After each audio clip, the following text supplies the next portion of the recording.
राधे राधे। जय श्री कृष्ण। आप सबों को हमारा नमस्कार। आशा करता हूँ कि आप स्वस्थ होंगे और मैं ईश्वर से प्रार्थना करता हूँ कि आप हमेशा स्वस्थ रहें।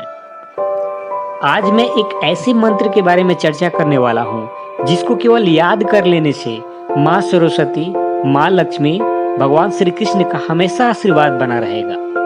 कहा जाता है कि इस मंत्र को जो व्यक्ति याद कर लेता है उस पर हमेशा माँ लक्ष्मी की कृपा बनी रहती है। तो ये सब मैं आपको विस्तार से बताऊंगा, वीडियो में बने रहिए। और जो व्यक्ति इस मंत्र को याद कर लेता है, इस मंत्र को ध्यान करता है, वो व्यक्ति हमेशा सफल और अमीर होता है, क्योंकि उस व्यक्ति पे माँ सरस्वती और माँ लक्ष्मी की कृपा बनी रहती है। और जब माँ लक्ष्मी और माँ सरस्वती की कृपा आप पे बनी रहेगी तो फिर आपको धन की और बुद्धि की कमी नहीं होगी। माँ सरस्वती की कृपा से आपकी ज्ञान की बढ़ोतरी होगी, और जब ज्ञान की बढ़ोतरी होगी तो आप अवश्य ही धन कमाने लगेंगे, और धन कमाएंगे तो आप अमीर हो जाएंगे। तो कहा यह जाता है कि इस मंत्र को जो याद कर लेता है, इसका जो ध्यान करता है, वो व्यक्ति हमेशा अमीर रहता है। इस मंत्र को याद करके कैसे ध्यान करना है, कब करना है, जिससे माँ के आशीर्वाद हमेशा बने रहे, तो मैं आपको पूरा डिटेल्स इसके बारे में आपको बताऊंगा। वीडियो के साथ बने रहिए। तो जैसा कि मैंने पहले भी बताया था कि हमारे ब्रह्मांड में कुछ ऐसी शक्तियां हैं जिसको मंत्र से अपनाया जा सकता है, और जो लोग इसको मानते हैं वो अपने मंत्र से इसको अपना करके अपने जिंदगी को सफल बना रहे हैं, अपने आप को सफल बना रहे हैं। तो चलिए बढ़ते हैं आगे और बताते हैं उस मंत्र के बारे में। तो ये मंत्र आपको ध्यान करने का समय होता है सुबह। जब आप सुबह में जगते हो, सबसे पहली सुबह जो है, उस समय इस मंत्र को ध्यान किया जाता है। आप याद कर लेंगे तो केवल आपको ध्यान करना है। तो ध्यान कैसे करना है मैं आपको बता रहा हूँ। हम सब में से हर कोई चाहता है कि सुबह में जब हमारी नींद खुले, जब मैं बिस्तर से जगूं, तो हमारे पास कुछ ऐसा माहौल हो जिससे हमारा पूरा दिन अच्छा गुजरे। क्योंकि कहा जाता है कि अगर सुबह में जगने के बाद, बिस्तर से जगने के बाद 2 घंटे का समय आपको निर्धारित कर देता है कि आपका दिन कैसा जाएगा। अगर वो 2 घंटे का समय आपको बहुत अच्छा महसूस हुआ तो आपका पूरा दिन अच्छा गुजरने वाला है। तो आप चाहेंगे कि उस समय अच्छा माहौल हो, हमें कुछ ऐसी चीजें देखने को मिले जिससे हमारा दिन का शुरुआत अच्छा होता है। बहुत सारे लोग अपने प्रिय को, अपने माँ बाप का आशीर्वाद, भगवान का दर्शन करना, या कोई ऐसी चीज देखना जिसको देखने के बाद दिन हमेशा अच्छा गुजरता हो। आप चाहेंगे कि हमें बिस्तर से जगते ही भगवान की दर्शन हो, मंत्र सुनाई दे, भक्ति संगीत सुनाई दे, हमारे घर का माहौल अच्छा हो। अगर ये सब होता है तो हमारा दिन बहुत अच्छा गुजरने वाला है और बहुत अच्छा गुजरता है। वही इसके विपरीत, अगर आप जगते हैं, आपको कहीं झगड़ने की आवाज सुनाई दे रहा है, आपके घर में कोई झगड़ता है या आपसे कोई नाराज है, तो वैसी स्थिति में पूरा दिन आपका खराब हो जाएगा।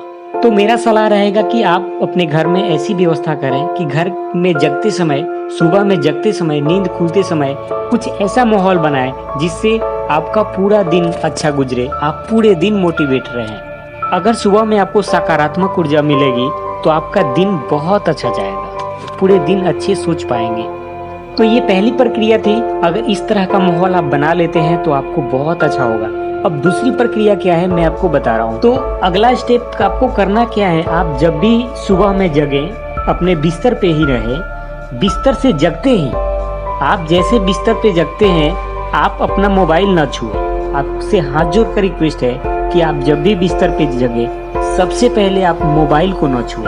अपने मोबाइल को अपने पास से दूर रखें। आप सोते वक्त अपने मोबाइल को किसी ऐसे स्थान पे रखें कि आप जगे तो आपके हाथ में मोबाइल न आए। और जैसे ही आप बिस्तर से उठ के बैठें, उठ के बैठने के बाद अपने दोनों हथेलियों को अपने सामने रखना है। अपने दोनों हथेली को एक साथ जोड़ के सामने रखना है, जैसे कि आप देख पा रहे हैं। आप कोशिश करें पूर्व दिशा की ओर अपने दोनों हथेली को आगे करना है, और ये मंत्र आपको याद कर लेना है जो आपको दिख रहा है।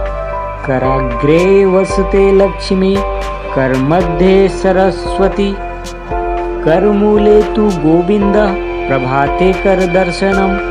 कराग्रे वसते लक्ष्मी, कर मध्ये सरस्वती, कर मूले तु गोविंद, प्रभाते कर दर्शनम। अब आपको हमारे साथ इस मंत्र को याद कर लेना है। मैं आशा करता हूँ कि आपको इस समय ही यह मंत्र याद हो जाएगा। तो एक बार फिर से हमारे साथ बोलेंगे। कराग्रे वसते लक्ष्मी, कर मध्य सरस्वती, कर मूले तु गोविंदः, प्रभाते कर दर्शनम। तो इस मंत्र को आप, मैं आशा करता हूँ कि याद कर लिए होंगे। बस आपको याद ही करना है, आपको याद करना है और मन में इसको ध्यान करना है। आप इस मंत्र को ध्वनि के साथ भी उच्चारण कर सकते हैं। अगर आपको ध्वनि के साथ उच्चारण नहीं करना है तब भी आप मन में इसको ध्यान कर सकते हैं। तो इस मंत्र का उच्चारण करना है अपने हथेली को आगे रख के और मात्र 3 बार करना है, दोनों हाथ की हथेली को देखते हुए, और ध्यान में माँ लक्ष्मी, माँ सरस्वती, श्री कृष्ण का ध्यान करना है।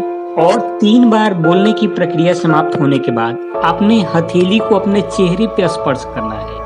अपने दोनों हथेलियों को एक साथ अपने चेहरे पे स्पर्श करना है, अपने पूरे चेहरे पे स्पर्श करना है। बस इतना ही आपको करना है। उसके बाद आप अपना बिस्तर छोड़ सकते हैं। तो अब मैं आपको बताऊंगा इसका रहस्य क्या है, क्यों मैंने आपको बोला अपने हथेली को ध्यान करते हुए इस मंत्र का जाप कीजिए। इसके पीछे रहस्य यह है, कहा जाता है कि हमारे हथेली के उंगलियों पे माँ लक्ष्मी का वास होता है और मध्य में माँ सरस्वती का वास होता है और कलाई के थोड़े ऊपर गोविंदा का वास होता है, भगवान श्री कृष्ण का वास होता है। तो इस तरह से माँ सरस्वती, माँ लक्ष्मी, भगवान श्री कृष्ण का आप साक्षात दर्शन कर लेते हैं।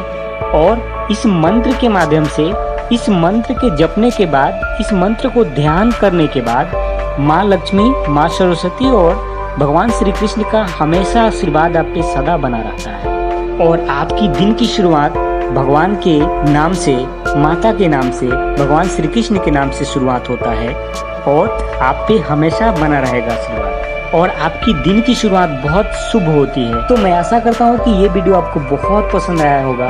अगर आप मेरा वीडियो पहली बार देख रहे हैं तो चैनल को सब्सक्राइब कर लीजिए, बेल आइकन को भी प्रेस कर लीजिए ताकि आपको नोटिफिकेशन मिलता रहे। तो फिर मिलेंगे अगले वीडियो में। जय श्री कृष्ण।